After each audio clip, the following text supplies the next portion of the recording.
How goes the family? Welcome back to Larry's Anything Goes. We're working smarter and not harder this week, and sometimes we're working a little bit harder all at the same time. Third video for the day on Monday. Let's get it. Okay, now, today's subject matter is very near and dear to my heart. It's because it's very interesting of what's happening from a demographic change perspective. It's basically talking about Latino small business owners are the fastest growing within the United States of America. I think that, it's amazing because, people that obviously who are working hard and doing group economics, putting their resources together, that says a lot in my personal opinion, And this article I actually came across the other day. I saw it first, it was one of the real estate agents I know, won't mention his name, but he shared this on Facebook and he's very proud of his people and whatnot in regards to this. So I was like, you know what, nothing wrong with that, because I share stuff about African Americans all the time because I'm proud of my people all at the same time as well. Now, the article I came across the other day, all I could say is that it's awesome, and I'm not comparing any groups or races of people to anybody else, because I think we can all learn from one another, at the end of the day, because when one tries to reinvent the wheel, one can end up working harder than they, really truly don't have to. Like I just mentioned earlier, working smarter, not harder, and in the article that I read, these people aren't reinventing the wheel, they're just working smarter and harder all at the same time. The old saying is, you work smart, not harder, to get to save one's money and save one's time. That's how I look at it, because when one tries to reinvent the wheel, like I said, you're gonna just work a little bit harder. I have seen the growth of the Latino community within the United States, and most people have, especially seeing it growing up in the DMV area, Northern Virginia, Maryland, Washington, D.C. area, how as a community they band together by living with one another, driving in the same car with one another, going to work or going to school or whatever, creating businesses with one another, from hair salons, restaurants, rental properties, auto repair shops, title companies, you name it, they're doing it. Property management companies, grocery stores. We got at least 3 in Prince William County. Cleaning companies, landscaping companies, construction companies. The article, really delved in, and it stated that the Latino-owned businesses contribute about $500 billion to the United States economy in annual sales, and employs more than 3 million people.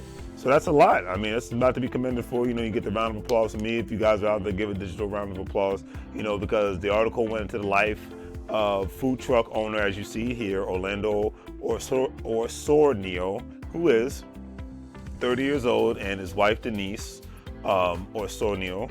And they talked about, how 2 years ago when Orlando was basically contemplating launching Tortas al Ciento, which is Tortas al 100.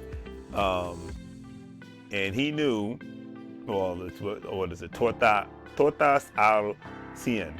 Practice my Spanish. Necesito practicar español cada día. O todo el mundo necesitan practicar español cada día. So anyways, that's everybody needs to practice Spanish every day. So yeah, that's my Spanish for the day. Anyways, he didn't want to apply for a loan, or Sornio had racked up about $30,000 in credit card debt as a teenager, and I'm just like, wow. And life smacked him in the face in his early 20s. You live and you learn, right? He got serious about paying it down and fixing his credit score, which is a very smart thing that Mr. Orsornio did, okay?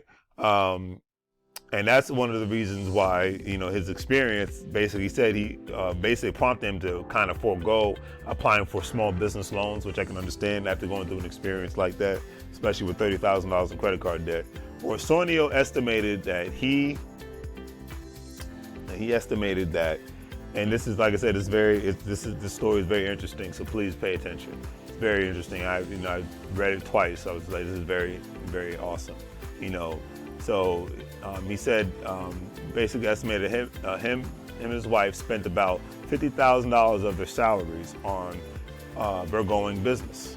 Basically, in that money actually includes, so they basically did a smart thing. They had a job and they put money from their job, and they saved up about $50,000 and put it towards their business, including food, 4 grills, a tent, and more during its first year of operation.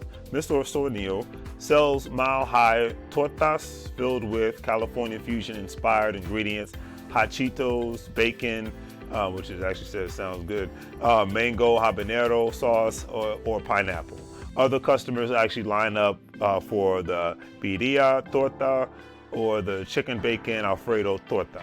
Mr. Osornio and his wife engages in what I like to call financial love making because, and I always like to call that term when it comes to couples, because remember who you with, it's going to say a lot about what you're trying to do with your life. So if you're with a bum and you're not a bum, get rid of your bum, man and female. But anyways, I digress. You know, like I said, the beautiful financial love making, that's exactly what they were doing.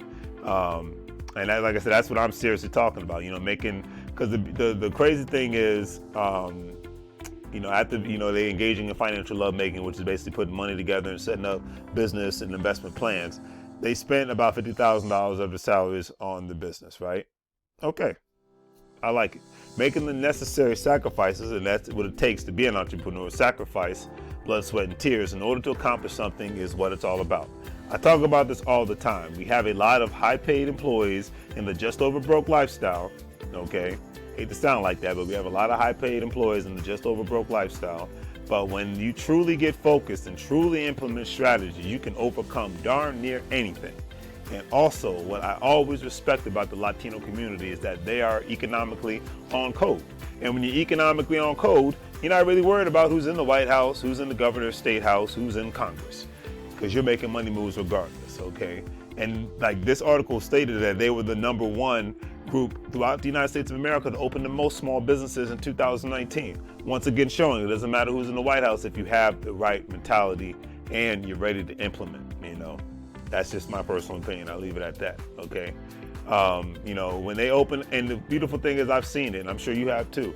Might have 3 or 4 families living in a house, but there's a reason behind that. And I've got neighbors like that, and the funny thing is they do the crazy thing called house hacking, where they buy a house, they live in it for a year or 2, then they rent it out and buy another house, take equity out of it, buy another house, take equity out of it, buy a put money into a business.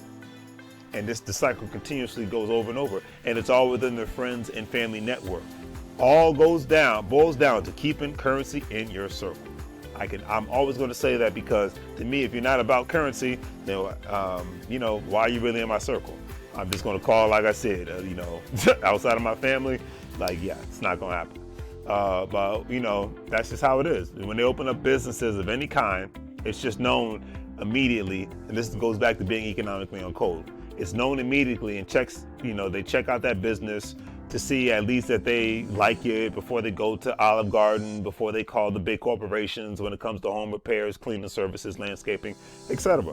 They will see if the mom and pop business within their community provides, you know, even daycare, the same efficient services as well. The article made a statement that I truly agree with. And if you disagree, then that's your business. But I talk, you know, that's how I look at it, you know, that's your business. Because I talk about how various amounts of African Americans have done exceptional things today and 50 to 60 years ago, despite racism and discrimination, okay?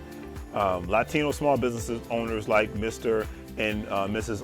Osornio are the fastest growing group of entrepreneurs within the United States of America, even as they battle certain aspects of systematic racism that has resulted in lower incomes and loan rates.